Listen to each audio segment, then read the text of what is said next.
Top authors, current articles are on this channel. America is finally waking up to the fascist danger. Let's hope it's not too late. Americans see the threat to democracy at last.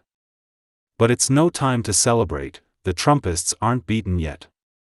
For the last 6 years or so, most Americans, especially white Americans, were in denial about the monster rampaging across the country.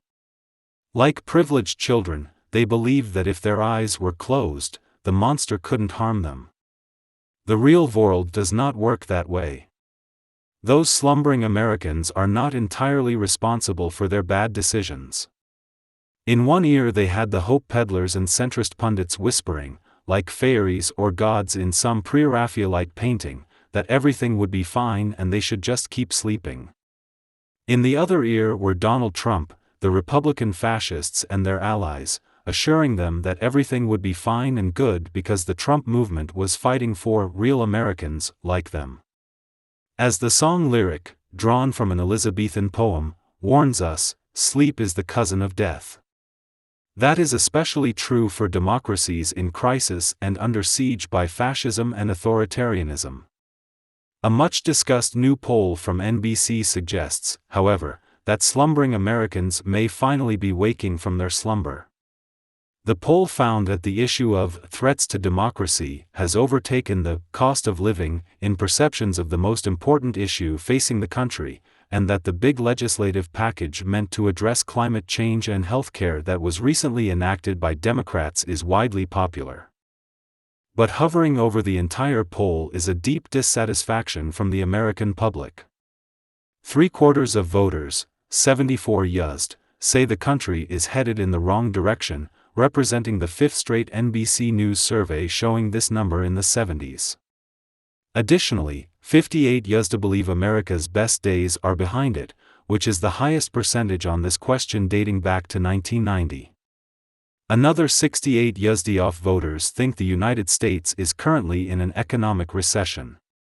Too many among the mainstream pundit class have latched onto one convenient data point in this poll as further proof that the tide is finally turning against the Republican fascists. Such a superficial analysis is more about wish-casting and a desire for a return to normalcy than a reflection of reality. In fact, a more complicated dynamic is at work. The same NBC poll also finds that 61 % of Americans say they're so upset by something that they're willing to carry a protest sign for an entire day, but the potential protest signs vary widely. Democratic voters say they would favor women's rights, equal rights, prosecute Trump, and abortion rights, while Republicans would prefer signs reading, impeach Biden, protect our freedom, protect Second Amendment, and stop Democrats. In the real world, Biden has committed no high crimes or other actions that remotely merit impeachment. The Second Amendment is not under threat. Indeed, American society remains sick with gun violence and mass shootings, and the gun lobby continues to have a literal death grip on American politics. In all, the NBC poll offers further evidence that the Trumpists and Republican fascists of the MAGA-verse have constructed an alternate reality in which the basic understanding of facts and truth, and also the meaning of democracy and freedom, have been debased and distorted. Fascism is fueled by such fantasies and malignant realities. This fracture may well decide the future of America. For example, even after Trump's coup attempt and the January 6 attack on the Capitol, his supporters still believe they are the true defenders of democracy. Public opinion polls have repeatedly shown that a large percentage of Republicans, if not an outright majority, believe that the Capitol attackers were patriots.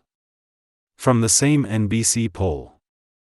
By party, 92 % of Democratic voters, 61 % of independents, but only 21 % of Republican voters think the investigations into Trump should continue.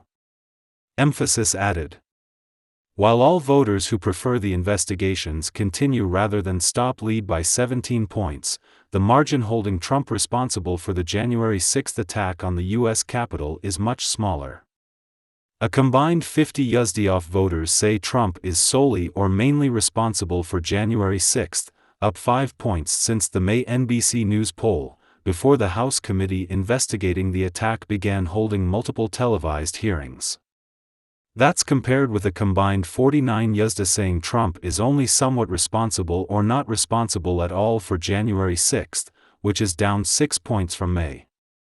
Other research has demonstrated that a large proportion of Trump supporters are willing to give up democracy if it means that white people must share power with non-whites.